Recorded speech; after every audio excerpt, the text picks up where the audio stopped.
Bible says, think it not strange. When you are suffering from trial, actually the Bible describe it as fiery trials. Umaapoy. Think about it.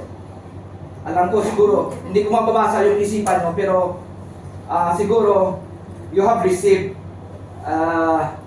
one of the baddest news na hindi mo dapat kailangang ma-receive sa ganitong mga panahon. No?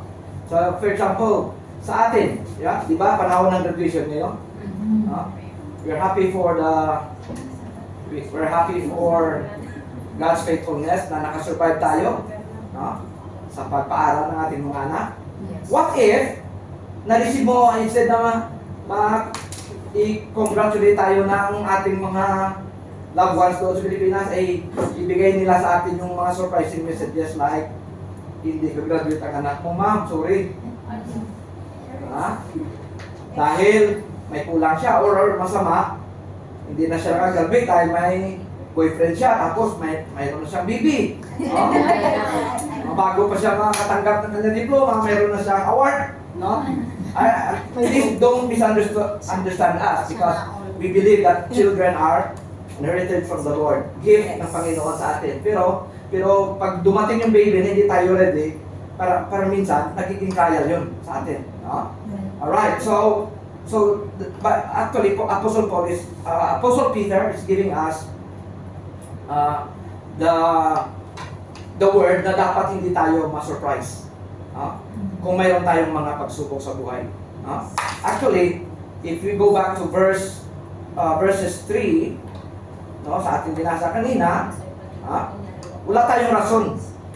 Wala tayong rason na mawala ng pag-asa dahil sinabi dito ng Panginoon, o ni Apostle Peter, "Blessed be the God and the Father of our Lord Jesus Christ, which according to His abundant mercy begotten us again unto a lively hope by the resurrection of Jesus Christ." Okay? Abundant mercy. What do you mean by the word abundant? Ibig sabihin, hindi nauubos. Umaapaw pa. So, ibig sabihin, kahit pa ang sama ng ating sitwasyon, dapat ilagay natin sa ating isipan ng Panginoon na hindi nauubusan ng mercy sa atin. Alright? What else? What else? Verse 4.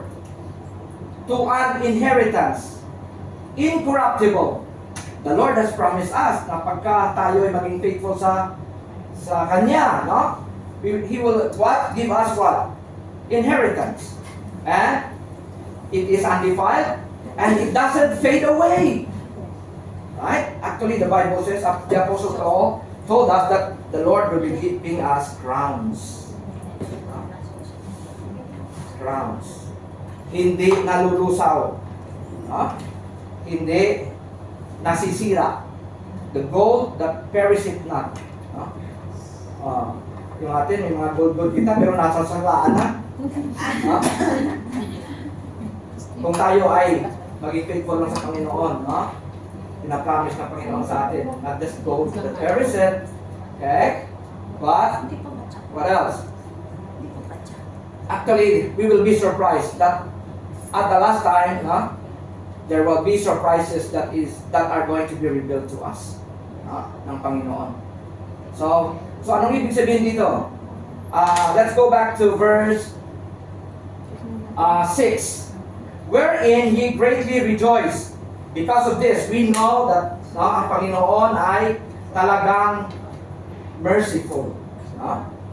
Merciful siya. And He will crown our efforts with success. And so, we know that if we have trials, the verse number 6 tells us that though now for a season, in other words, it is just for a little while. Kung mayroon ka mang problema ngayon or may nasagpirin ka na sinasalubong sa iyong mga pang-araw-araw na buhay, sabi ng Panginoon, temporary lang yan. It is but for a short time or in just a little while. So in other words, we need to take sufferings as temporary. What else? It is also inevitable. Kung pili ka hindi kailang, pero kung hindi talaga tayo makaiwas, take it. Head on. Harapin natin yan. Sabi ng Panginoon, I am not giving you the spirit of fear, but of power. You need to remember this, church. The Christ in you is much bigger than the world around you. Okay? Yan kalaki. Kung gaano kalakas at powerful ang Panginoon na ating siniserve, no? I want you to be reminded of that always. Okay. What else? What are truths about sufferings? It is temporary and it is necessary. Necessary talaga. The Apostle Paul told us that trying of your faith worketh patience. Kung nagsasalubong tayo ng mga problema sa ating Christian life, no? It will give us the spiritual muscle. Na harapin ng may tapang. At may galing, at may wisdom. Dahil yung galing at tapang na yan, hindi yan sa sarili mo na galing, no? Kundi sa Panginoon. So it is necessary, it is temporary. Okay? And what else? I want you to be reminded of this. So we rejoice through these temporary trials as well as the necessary ones, which is the second element that we see in these passages that we have read just now. All right. So some of the preachers also give title for this message as Victory in Times of or in the midst of suffering. Victory in the midst of suffering. Or others, they call it trials, turning trials into triumph. So, depende sa mindset. Sabi ko nga, pinapalakas tayo ng Panginoon kung tayo ay nagsasalubong ng mga problema. However, kung ang mindset mo, parang talunan ka lagi, talagang huwag ka talaga. Kanina nga, nag-practice kami ng kanta natin, Victory in Jesus, di ba? Sabi ko, kantahin natin na para tayong mga winning. Talagang victory, hindi yung parang marching. Victory in Jesus. Na hindi parang nahiya. Alright? So, victory in the midst of suffering. We know that somehow sickness or the disabilities, broken relationship, insufficient resources, these are all the sources of our pain and suffering.